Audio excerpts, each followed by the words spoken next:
तार साहब, अमूमन ये होता है कि जब किसी मुल्क के अंदर इलेक्शंस हो रहे होते हैं तो अनसर्टन सिचुएशन होती है कि पता नहीं कौन वजीर आजम बनेगा, इलेक्शंस का जो माहौल होता है। लेकिन तार साहब, 10 साल में पिछले नरेंद्र मोदी की जो हुकूमत है, इतनी मजबूत पॉलिटिकल स्टेबिलिटी है कि इंडिया की जो स्टॉक मार्केट है वो 5 ट्रिलियन के लैंडमार्क पे पहुंच गई है तार साहब। और ये मजे की बात है, अभी सिर्फ 5 राउंड जो है वो हुए हैं, अभी 2 राउंड पड़े हुए हैं, लेकिन स्टिल जो स्टॉक मार्केट है उसमें इतनी स्टेबिलिटी है।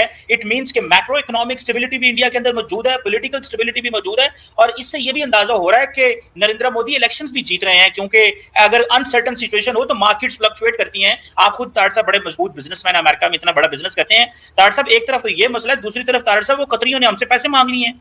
वो कतर के फॉर्मर प्राइम मिनिस्टर रह चुके हैं शेख हम्माद बिन जासम बिन जबर अल थानी। उन्होंने कहा हमारा $450 मिलियन दें आपने, वो हमारे जिस कंपनी में हमने इन्वेस्ट किया था उसमें 800 मिलियन की इनकम हो चुकी है और आपने अभी तक पैसे नहीं भेजे। तार साहब, ये इसको आप कैसे देखते हैं कि एक तरफ हमसे, और शायद इससे लग ये रहा है कि वो सऊदीज को अलर्ट कर रहे हैं कि आप वहां पे इन्वेस्टमेंट तो कर रहे हैं लेकिन बी केयरफुल, ये पैसे वापस नहीं करते। तार साहब, कैसे देखते हैं इस फाइनेंशियल सिचुएशन को? चीमा साहब, सबसे पहले मोदी साहब को डिस्कस करते हैं। मोदी साहब की सियासत को देखा जाए तो वो उन्होंने एयर टाइट सियासत करते हैं। एयर टाइट से मुराद है कि चांस कहीं से नहीं लेते। और दूसरा जो मैंने बिलखसूस ये देखा है कि जिस तरीके से मोदी साहब का, जब अगर आप पोर्टफोलियो स्टडी करते हैं, जिस तरीके से उनकी डेडिकेशन और उनकी एक जिस तरीके से ही started as a political worker, और फिर और जो मैं बिलखसूस से खास कर बात करता हूं कि मोदी साहब अपने जब लोग सियासतदान जब जीत जाते हैं तो वो एक रिलैक्स मूड में चले जाते हैं, फिर गलतियां भी करते हैं, फिर बदले भी लेते हैं, बदले की सियासत भी करते हैं, फिर चांसेस लेते हैं, टीम मेंबर्स अपने, उनके वजीर जो है उनको खुली छुट्टियां मिल जाती हैं, करप्शन में बात। मोदी साहब अपने इलेक्शन कैंपेन मोड से बाहर ही नहीं आते।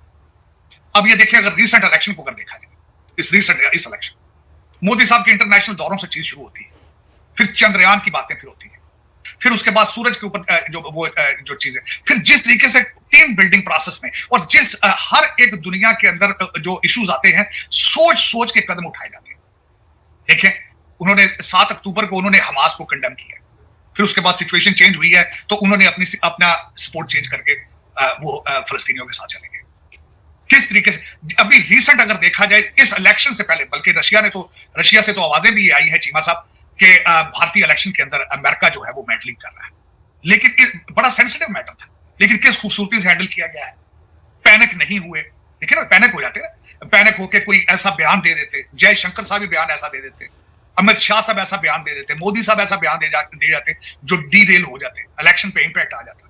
इलेक्शन के दौरान 2-4 स्टेप लिए गए हैं, मैं हैरान हूं कि वो भी उनके हक में जा रहे हैं। जिस तरह आप देख लें, दिल्ली के चीफ मिनिस्टर साहब हैं जेल में, केजरीवाल साहब, लेकिन कोई असर नहीं पड़ा है। उसके बाद आप देखें कि इस इलेक्शन के दौरान ही आज ईरान का ये हादसा हो रहा है। इलेक्शन के दौरान इलेक्शन तो हो रहा है। फिर उसके बाद मैंने देखा है जिस तरीके से आज हम बात कर रहे हैं स्टॉक मार्केट की, आज से हफ्ता पहले थोड़ा सा फ्लक्चुएशन हुई है, लेकिन 2 लोगों ने फौरन उसको कवर करने की कोशिश की है। अमित शाह साहब ने भी स्टेटमेंट दी थी, डॉक्टर जयशंकर साहब ने भी उसको एड्रेस किया था, इसी फ्लक्चुएशन। तो चीमा साहब, इसी इलेक्शन के दौरान श्रीलंका वाले भाग के चाइना गए हैं, चाइना ने बंदरगाह की एक्सपेंशन की है, लेकिन इसी इलेक्शन पे उन्होंने फौरन जाके ईरान के साथ डील बना दी। इसी इलेक्शन से फौरन पहले आपने देखा होगा कि अमेरिका के साथ तनाव आया रिलेशनशिप में, जयशंकर साहब फौरन रशिया पहुंच गए। तो ये देखें, ये चीजें, इसमें एक चीज देखनी होती है कि लीडरशिप और डेडिकेशन और नेशनलिज्म। मोदी साहब का या अमित शाह का कोई प्रोग्राम नहीं है दुबई में प्रॉपर्टी बनाने का। डॉक्टर जयशंकर साहब जो है, उनका कोई इंटरेस्ट नहीं है कि कनाडा में मेरे बच्चे पीआर ले लें, पब्लिक परमानेंट रेजिडेंस। उनका कोई टारगेट नहीं है कि आईएमएफ का पैसा हमने लेकर तो लंदन में कितनी प्रॉपर्टी बनानी, ये उनका टारगेट नहीं है। बल्कि मैंने आपको कल भी कहा था, सोच की बात, यहां से तरनजीत संधू जो है एक्स जो एम्बेसडर है, वो इलेक्शन लड़ रहे हैं, और इस वक्त जितनी सख्त गर्मी है वहां पे वो जलसे कर रहे हैं। मैंने कल, मुझे किसी दोस्त ने तस्वीर भेजी है कि Taranjit Sandhu ex ambassador motorcycle के ऊपर अपनी कैंपेन चला रहे हैं, मोटरसाइकिल। तो ये सोच, इस माइंडसेट है, इस माइंडसेट। और इसमें सबसे बड़ा जो एक वैल्यूएबल चीज है भारत के अंदर इस वक्त, वो उनका नेशनलिज्म। और उस नेशनलिज्म के पीछे वो भी चीज आना चाहिए उनके अंदर, नेशनलिज्म, जरूरत थी उसकी। वजह क्या है? आपने कभी देखा कि कितने फॉरेन इन्वेडर्स ने क्या कुछ नहीं किया भारत के अंदर, कितने जुल्म नहीं किए उन्होंने। मेरा मकसद है कि हमारे जो पठान थे उन्होंने तो बारियां बना ली थी ना दिल्ली को लूटने को। दिल्ली तो लूटना वो इस तरह ही था जिस तरह मेरा मकसद है कि वो शॉपिंग सेंटर लूट के उन्होंने जाना। मैं हिस्ट्री जब पढ़ता हूं, शर्म से मेरे शर्म आती है मुझे। कि एक दफा तो लूटने वाले वो जो आए, उन्होंने किसी घर में खच्चर गदा नहीं छोड़ा था जिसके ऊपर माल लाद के उन्होंने वापस लेके जाना। अफसोस के साथ कहता हूं, यहाँ की औरतों को भी लूट जाके अफगानिस्तान के अंदर बाजार लगते थे। बल्कि मैं कल हिस्ट्री में पढ़ रहा था कि मर्दों को एज अ स्लेव ले जाके हिंदुस्तानी मर्दों को बेचा जाता था अफगानिस्तान, यहां तक। तो अब आपका क्या ख्याल है, ये जरूरत नहीं थी कि यहाँ पे लोकल लोगों की गवर्नमेंट आती? आप तो अभी भी कानून नहीं है। आपको तो बनाए, आपके तो कॉलोनियल मालिक हैं जिन्होंने, जिनके एजेंट थे जिन्होंने पाकिस्तान बनाया। अगर मुझे आप 10 मिनट दें, मैं जिसपे मैं बल्कि रिसेंट पढ़ रहा था, आपको तो बनाने वाले फ्यूडल लॉर्ड थे, लैंड रिफॉर्म के खिलाफ इकट्ठे हो गए थे वो, आपको उन्होंने मुस्लिम लीग बना ली थी। आपके तो बुनियादों के अंदर ही जो है ठीक, आपकी तो विल ठीक। एक प्रोजेक्ट को जब बनाने के लिए आपकी विल ही ठीक ना हो, तो उस एक दरख्त को जब लगाते हैं, बुरी नीयत से लगाएं तो उसमें फल लगता है, वो फल किस तरह लगेगा? आप 1947 से शुरू, आप देखें, आपकी इंटेंशन ही ठीक नहीं थी। आप आज की असेंबली के अंदर आपके कौन लोग बैठे हैं? जी मैं बता देता हूं जी। ब्रिटिश एजेंटों के पोते दोते बैठे हैं, पीरों मुरीदों के पोते दोते बैठे हैं, और या फिर आज भी आपको अगर पाकिस्तान में सियासत करनी है तो आपको मुर्शद बनना जरूरी है। क्यों? क्या वजह है कि आपको इस्लाम ही बेचना है? और मजे की बात, ठीक है, इस्लाम बेचें आप, मोदी साहब हिंदुइज्म बेच रहे हैं, ठीक है, आप कहते हैं हिंदुत्व का कॉन्सेप्ट है, ठीक, उनके अपने बच्चे लंदन तो नहीं पढ़ रहे हैं, ठीक, मंदिर बना रहे हैं, जा रहे हैं, अपना प्रचार कर रहे हैं वो, लेकिन उनकी औलादें जो है वो कनाडा पीआर में तो नहीं बैठी, डबल स्टैंडर्ड तो नहीं है। आपका हर बंदा जो इस्लाम यहां बेच रहा है, उसके अपने बच्चे लंदन आर्टिफिशियल इंटेलिजेंस पढ़ रहे हैं।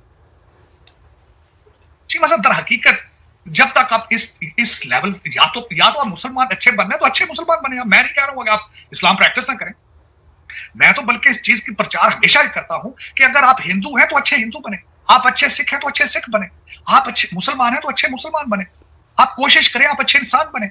लेकिन अगर आप ये नहीं कर सकते तो फिर जो पाकिस्तान में आज हो रहा है बिल्कुल यही होता है, एग्जैक्टली यही होता है। बल्कि आपने खुद ही मेरे दूसरे सवाल का जवाब दे दिया था, आपने खुद ही कि चीमा साहब आपके सऊदी इन्वेस्टर जो है आपको टाइम देकर आते क्यों नहीं? बल्कि आज आर्टिकल भी लिखा है, जावेद चौधरी साहब ने एक आर्टिकल लिखा है, चौधरी साहब ने आर्टिकल लिखा है, उन्होंने मोती प्रो दिया, उसमें उन्होंने मिसाल दी है कि एक अगर आपको बंदा आपके साथ बिजनेस करना चाहता हो और उसका पड़ोसी उसको बताया कि उधर ना जाना, उधर तो पहले हालात खराब है, बहुत खराब है। आपकी बिल्कुल बात ठीक है कि इस वक्त, अच्छा उन्होंने तो हालात सिर्फ ये बताया आप पैसे नहीं देते, उसके अंदर आर्टिकल में जावेद चौधरी साहब ने तो ये भी लिखा है कि जब उन्हें आपका क्या ख्याल है कि सऊदी आंखों से अंधे और कानों से बहरे हैं, उन्हें पता नहीं है कि आपका केपीके वाला अली अमीन घड़ा पर रोजाना फेडरेशन को चैलेंज कर रहा है, वो रोजाना कहता है कि हम हमला करेंगे इस्लामाबाद पे। इस माहौल में सऊदी आके पैसे लगाएंगे?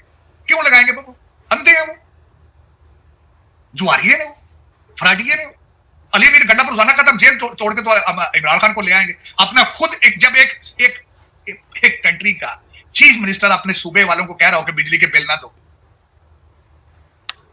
चीमा साहब वहां आप जाके आप वहां इन्वेस्टमेंट करेंगे? चीमा साहब आपने जिस तरीके से चाइना को लूटा है, सऊदी देख नहीं रहे? आपने पिज़्ज़े बनाए, आपने क्या नहीं किया? ग्वादर के ऊपर सिर्फ 17 शिप आए, 17 शिप्स आए 2023। और सबसे बड़ी बात है जो आर्टिकल मैं आज पढ़ रहा था कि आपके जितने बिजली के प्रोजेक्ट किए हैं चाइना में, सब खसारे में जा रहे हैं। क्यों आएगा इस माहौल में वहां पे कोई? क्यों आएगा भाई? चीमा साहब दर हकीकत फाउंडेशन भी गलत। फाउंडेशन जब मैं मेरे साथ कोई डिबेट करे इस चीज पे जो मैं बात करता हूं कि 1947 में आप मुस्लिम लीग आप क्यों बनी थी? मुस्लिम लीग क्यों बनाई गई? Congress was not a religious party to begin with. मैं मानता हूं कई चीजें उसमें उस वक्त लेकिन हम माइनॉरिटी में थे, हम माइनॉरिटी में थे। आप कहते थे कि हम मेजॉरिटी के ऊपर रूल करें, किस तरह रूल कर सकेंगे? आप अपने पोर्शन के हिसाब से आपने उस पर रूल लेना था। और दूसरा ये बात, उस रीजन के मुसलमान ये क्यों भूल जाते हैं कि आपके फिरके के लोगों, आपके मजहब के लोगों ने यहाँ बहुत ज्यादा जुल्म सितम किया इस reason. How can you justify the hatred of Hindus जो मुगलों ने यहाँ नहीं किया? औरंगजेब जो कुछ सिखों के साथ करता रहा, how would you justify that? नफरत कर दी, नफरत कर दी, नफरत। मैं खुद कहता हूं कि नफरत से दरवाजे बंद हो जाते हैं, लेकिन यहाँ क्या कुछ नहीं किया गया? कितने मंदिर तोड़ के मस्जिदें मुगलों ने नहीं बनाई? जस्टिफाई करें इसको। मजाकन एज ए पॉलिटिकल करेक्टनेस बात करना, तनकीद बनाए तनकीद करना, मेरे खिलाफ पीछे पड़ जाना, किसी के खिलाफ पड़े, क्या फर्क पड़ता है चीमा साहब? लेकिन हकीकत, fact is a fact, historical आप उनके जूतों में पांव डालकर देखें चीमा साहब, चीखें निकल जाती जो कुछ यहां मुगल करते रहे। बारियां बना के आते थे, आपस में एक दूसरे के भाइयों को मर्डर करते थे, अपने बापों को मर्डर करते थे, 300 औरतें हरम में होती थी, सारे शराब पीते थे। लेकिन आपने किताबों में लिख दिया कि नहीं, वो तो टोपियां बनाकर हुकूमत करते थे। वो कुरान हाथों से लिख के, उनकी इनकम ये थी, कुरान हाथों से लिखते थे। दसो जनानी रखी सी हरम च, अपने जरनैला अपने सिपा सलारां मर्डर करा के उन्होंने जनानियां नाल ब्याह करदे सन। बता रहे हिस्ट्री नहीं है, अगर नहीं हिस्ट्री तो बता दें। इस खित्ते के अंदर आपके पठानों ने क्या जुल्म नहीं किया चीमा साहब, क्या जुल्म नहीं किया। चल, लेकिन उसमें यह है कि आप उनको ये नहीं कह सकते कि नफरतें क्यों। मैं कहता जरूर हूं कि अब 21st सेंचुरी है, आप माजी में आप पिछले मुगलों के बदले अब हमसे ना ले। मैं तो अक्सर ये कहता हूं वाकई, क्योंकि उसमें इनका भी लॉस है। मैं ये नहीं कहता कि ये उसमें लॉस है। As a sensible person, as a business people, जहां झगड़ा होता है, नफरतें होती हैं, जहां बदले होते हैं, वहां से पैसा भाग जाता है, तरक्की रुक जाती है। मैं तरक्की की बात करता हूं, लेकिन आप ये बिल्कुल नहीं कह सकते कि दे आर रॉन्ग। उनके पास आप देखें majority of them in subcontinent, not only in India, in subcontinent. अगर आप देखें साथ हिंदू पॉपुलेशन देखें, नेपाल भी हिंदू है ना, साथ बर्मा देखें हिंदू है, थाईलैंड, इस रीजन के अंदर हिंदू मेजॉरिटी है। तो उनके वो आप you have to respect that, you have to respect that. लेकिन चीमा साहब, इस पे मैं जो आगे इस पे बात करना चाह रहा था, खासकर बल्कि जिस टॉपिक पे आज बात करना चाह रहे थे, this is very sensitive, very dear to my heart, matter of fact, कि हमारे जो लूटिंग एलीट है, मैं पहले मैंने नेम इनका चेंज किया, रूलिंग एलीट नहीं है, लूटिंग एलीट है। इन्होंने बिल्कुल, और इन्होंने जो चीमा साहब किया है सारा जब से हो रहा है, इसमें आप एक बंदे को ब्लेम नहीं कर सकते। आज मुझे एक बंदे ने बड़ा, मैं खासकर चीमा साहब क्योंकि यहाँ पे रिपब्लिकन पार्टी का वर्कर हूँ, खासकर ट्रंप कैंप का वर्कर हूँ, तो मुझे मुसलसल एक पार्टी मुसलसल कॉलिंग कर करके रिकन्फर्म करना चाहती है। कोई मुझे एक पार्टी के लीडरान कई डोनाल्ड ट्रंप से टाइम लेना चाहते हैं मिलने के लिए। जो पाकिस्तान के अंदर एक मफरूजा है इस वक्त कि डोनाल्ड ट्रंप आएंगे, दूध किनारे पाकिस्तान में चलेंगी, खान साहब को तख्त पे बिठा दिया जाएगा दोबारा। मैं उस पर क्लैरिफाई हमेशा करता रहता हूँ, this is not how the government operate. Donald Trump will not personal wish list लेकर जाके कंट्रीज में इंटरफेयर नहीं किया जा सकता। हाँ, ये कहा जा सकता है कि रूल ऑफ लॉ की सुप्रीमेसी होनी चाहिए, you have to respect the journalism, you have to respect the human rights, और you can respect the democratic values, लेकिन you can not single out जाके। मैं जिस तरह मैंने आपको पहले भी मिसाल दी थी कि आज अगर इमरान खान साहब कहें कि आप 6 जनवरी के लोगों को जेलों से निकाल के तो उनके गले में हार डालें, तो ये नहीं करेंगे। This is not how it happens. लेकिन वो कहते हैं जी हमारे साथ बड़ा जुल्म हो रहा है। मैं जब जुल्म की बात करती हूँ तो मुझे फौरन याद आता है आपकी हिस्ट्री के अंदर एब्डो मौजूद है, एब्डो एक्ट था। हम कहते हैं ना कि आज हम कहते हैं जी कि आप मैं मुस्लिम, मैं 9 मई के लोगों का मैं मजम्मत करता हूँ, पाक आर्मी जिंदाबाद, मैं घर चला जाता हूँ। एब्डो कहां से शुरू हुआ था? 1959। वो मजाक नहीं था। ये लौंडे लपाड़ों को चाहिए किसी उसको भी गूगल करके किसी वक्त पढ़ें कि वो एब्डो क्या था। फिर आपकी माजी में जब देखता हूं तो चीमा साहब आपने 1950 में पहला पैकेज अमेरिकन एड का लिया था मिलिट्री के साथ, जो आपकी मिलिट्री अटैच हुई थी 1950-51 के अंदर अटैच हुई अमेरिका के साथ।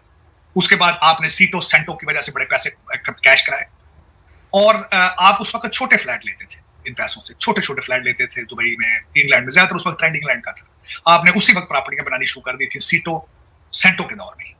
लेकिन जब आपके बड़े विलाज और बड़े महल जो बने हैं वो जब रशिया अफगानिस्तान में आया तो तब बन रहे। फिर आपने बहुत बड़े बड़े विलाज और शॉपिंग सेंटर आपने लेने शुरू कर दिए वेस्ट में, दुबई में, और अभी तक आप उसके कश पड़ रहे हैं। ये मेरे साथ कोई डिबेट कर ले, terrorism was your product to sell. आप बेचते रहे और बहुत पैसा बनाया। वेस्ट डरता रहा है आपसे, आप उसको पैसे बनाते रहे। आपने उसके बाद बड़ी ऑर्गेनाइजेशन वहां पे बनाई जिनको बेचा आपने बड़े खूबसूरती के साथ। लश्कर तैयबा है, फलाना लश्कर है, फलाना अभी भी। बल्कि मैं कल कहीं देख रहा था, इस वक्त भी अफगानिस्तान के अंदर जो 2-4 आपके जिस तरह हकानी ग्रुप है, क्वेटा शूरा है, सबके पीछे आप इसके जब देखते हैं तो इसके पीछे एड्रेस आपका पाकिस्तान का आता है पीछे, और दुनिया जानती है। सबसे बड़ी बात यह कि आपको एक बड़ी सख्त गलतफहमी पाकिस्तान में कि सारी दुनिया नाक में रोटियां डालती है, और आप दुनिया के सबसे अकलमंद फ्रॉडी हैं। आपको ये बड़ी सख्त गलतफहमी कि आप जो फ्रॉड कर रहे हैं दुनिया इससे नावाकिफ है। ये सिर्फ आपको गलतफहमी है। आपको ये नहीं पता कि अब दौर ऐसा है कि ऊपर से सैटेलाइट से आपकी आवाजें भी सुन रहे हैं। यहां पे मुझे अभी याद है कि रोनाल्ड रेगन ने एक दफा स्टेटमेंट दी थी। उन्होंने कहा था मैं आई हैव अ कैपेसिटी कि मैं टोक्यो के अंदर सड़क पे जाती एक सड़क की नंबर प्लेट पढ़ सकता हूं, व्हाइट हाउस में बैठे। ये रोनाल्ड रेगन ने कहा था। हाँ, आज भी चीजें हो रही हैं, इंटेलिजेंस एजेंसियां आपकी रिपोर्टिंग कर रही हैं, बना रही हैं। और आपको दूसरा ये जो वहम है कि जितने एम्बेसडर हैं यहाँ पे सारे पकौड़े तल रहे हैं, वो पकौड़े नहीं तल रहे, वो साइफर भेज रहे हैं अपने। आपकी अखबारें हर एम्बेसी वाला ट्रांसलेट करता है, अपोजिशन के लीडर्स को मिलते हैं जाके, वहां से उनकी फीलिंग्स आती है, वो सारा। चीमा साहब, ये एक आपको ये खासकर रूलिंग एलीट जो है आपकी, जिनके बाप दादों ने जो ब्रिटिश, देखे मैं एक तो ये भी लोगों को पता नहीं है ना, लोग ये समझते हैं कि शायद जिनके पास जमीनें ज्यादा है, पता नहीं शायद ये अलेक्जेंडर इनको जमीनें दे गया था, कौन नहीं। ये ब्रिटिश सर्वेंट थे, ब्रिटिश एजेंट थे, और उनको वो जमीनें देते थे for to work for them. वो तो उनके जेहन में। अच्छा, फिर चीफ्स कॉलेज, बल्कि मैं एक रेफरेंस देना चाहूंगा, चीफ्स ऑफ पंजाब बुक में लिखी गई थी, चीफ्स ऑफ पाकिस्तान या पंजाब, उसमें किसी ब्रिटिश ने लिखी थी, उसने आइडेंटिफाई किया था कि यहाँ ब्रिटिश एजेंट कौन। फिर एजीएसएम कॉलेज का नाम चीफ्स कॉलेज था, वहां पे ऑफिशियली ट्रेन किया जाते थे उनके बच्चे to make them British agent, to servants. फिर उसके बाद दूसरा सीएसएस, सिविल सर्विस एक्ट आया, वहां पे उन्होंने तैयार किया, मकाले मेरा ख्याल नाम था जिस बंदे ने ये चीजें आपके, जिसने क्लर्क बाबू बनाने थे। आप तो उनको अब डिप्टी कमिश्नर और बना के आप तो खुदा के बाद उनको बना देते हैं, लेकिन ओरिजिनली बाबुओं की शक्ल है ये बाबू। फिर इस बाबू के पास इख्तियार इतना आया, आपका, मैं चीमा साहब, आप ऐसी कौम है कि आपके के सारे सीएसएस अफसर एमबीबीएस डॉक्टर, जिनको पता ही नहीं है पॉलिटिकल साइंस किस चीज का नाम है, किससे खाते हैं, एंथ्रोपोलॉजी का उन्हें कोई पता नहीं, पब्लिक एडमिनिस्ट्रेशन का उन्हें कुछ पता नहीं, इंटरनेशनल रिलेशंस का उन्हें कुछ पता नहीं। हाँ, एक चीज में वो मास्टर होते हैं, एनाटॉमी की, केमिस्ट्री की मोटी मोटी किताबें वो पढ़ते हैं, इंग्लिश आ जाती है, रट्टा मारने का पता चल जाता है। जुल्म देखें, जुल्म इस मुल्क के जितने ज्यादा फ्रॉडिये आपके, जितने बड़े लूटर्स हैं, सारे एमबीबीएस सारे। वो तो सीएसएस कर लेते हैं लूटर। बंदा पूछे भी तू क्यों सीएसएस कीता है, मैं गारंटी कर देना, जो कोई भी ये नहीं कहेगा जी मैं सीएसएस करके थे मैं पोस्ट ऑफिस जॉब करनी, पब्लिक सर्विस करनी नहीं, लुट पानी करना, डीएम जी जाना, अदारी पुलिस ग्रुप जी जाना है, पुलिस चीमा साहब, DNA is telling what we are. Pakistan जो है इस वक्त, वो 23 करोड़ लोगों के डीएनए की एक तस्वीर है, तस्वीर है, दुख के साथ, दुख के साथ। चीमा साहब, मैं हिस्ट्री का बहुत बड़ा फैन हूं, बहुत बड़ा, मैं डिटेल से पढ़ने की, हमेशा बार बार मुख्तलिफ एंगल से हिस्ट्री को पढ़ने की कोशिश करता हूं। आज भी दावे के साथ कहता हूं, मैं गांधी का बहुत बड़ा फैन। गांधी जैसा लीडर आज तक सब कॉन्टिनेंट में पैदा नहीं हुआ। उसकी मरने की वजह भी पाकिस्तान से मोहब्बत थी। उसकी 55 करोड़ रुपया रोका गया था, उस बंदे ने भूख हड़ताल शुरू कर दी थी, इसको पैसे दो तो पाकिस्तान को, तो मैं मुसलसल कहता रहा कि मैं रहूंगा तो पाकिस्तान में।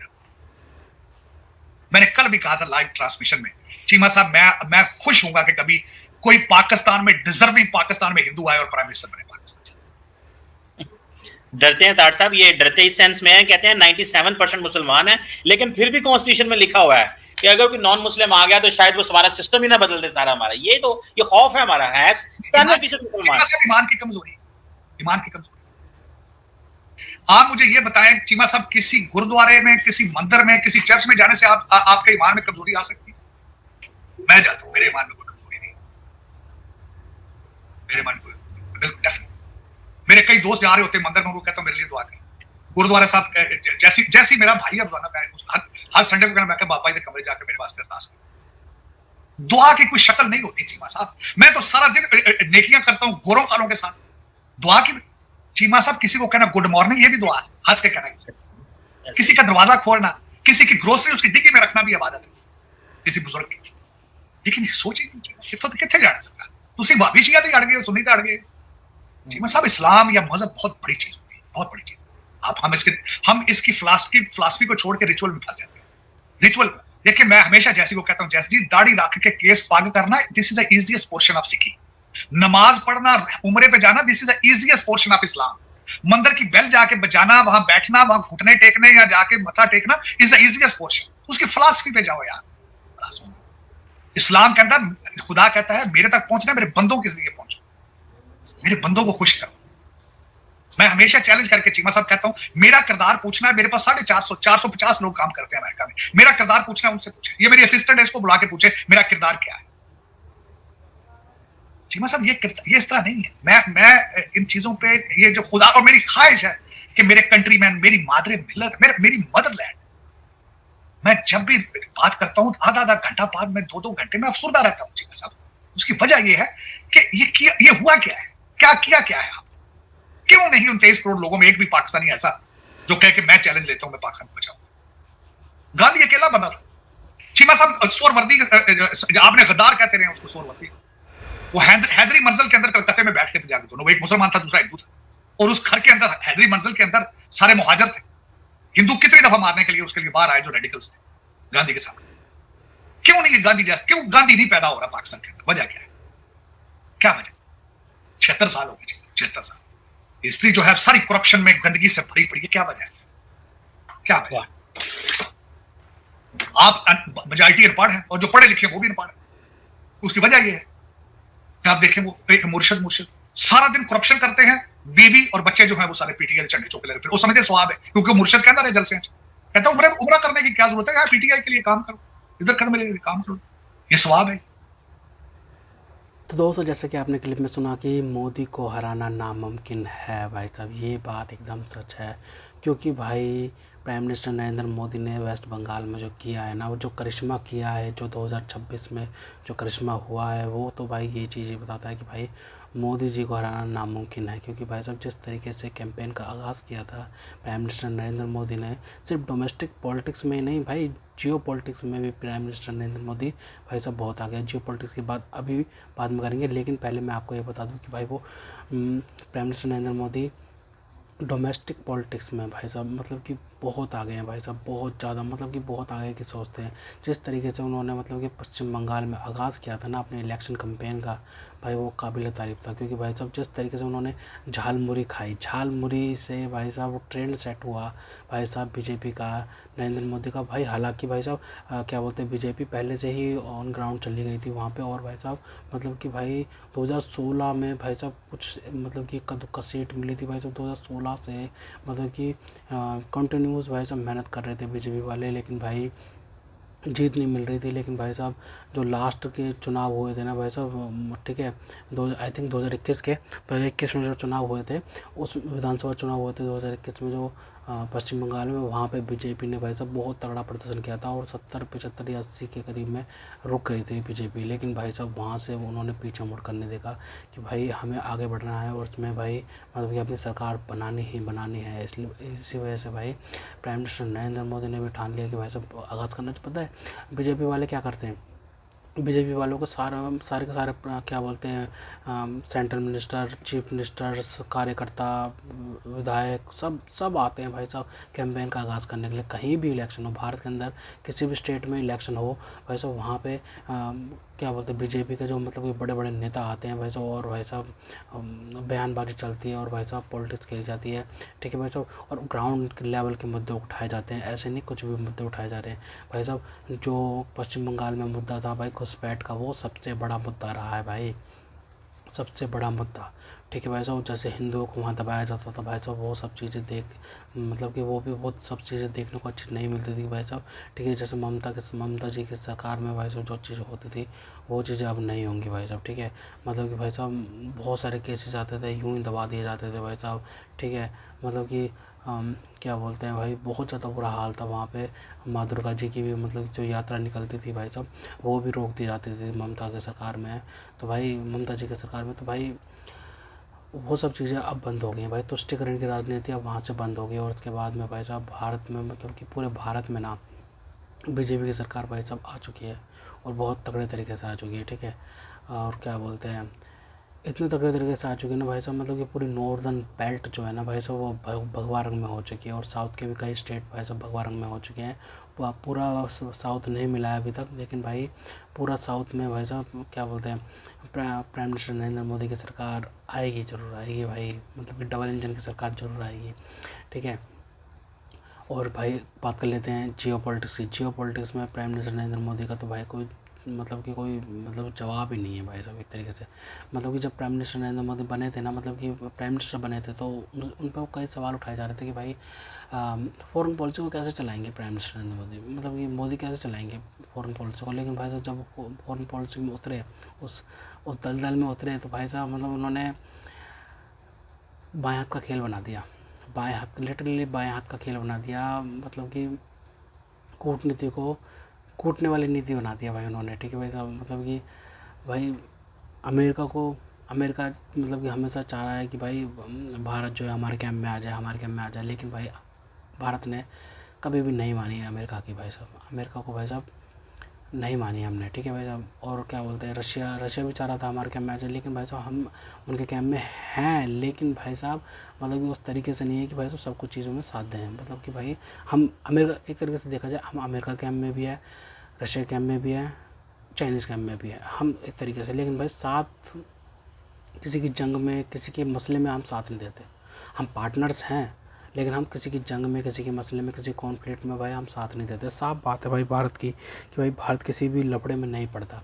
पाकिस्तान थोड़ी है जो भाई साहब कर्जे ले रखे हों और भाई साहब अपनी फौजें भेजनी पड़ रही हैं, नाकरें गढ़नी पड़ रही हैं भाई साहब, ठीक है, बहुत कुछ करना पड़ रहा है। ऐसा ऐसा नहीं है भाई साहब, ठीक है।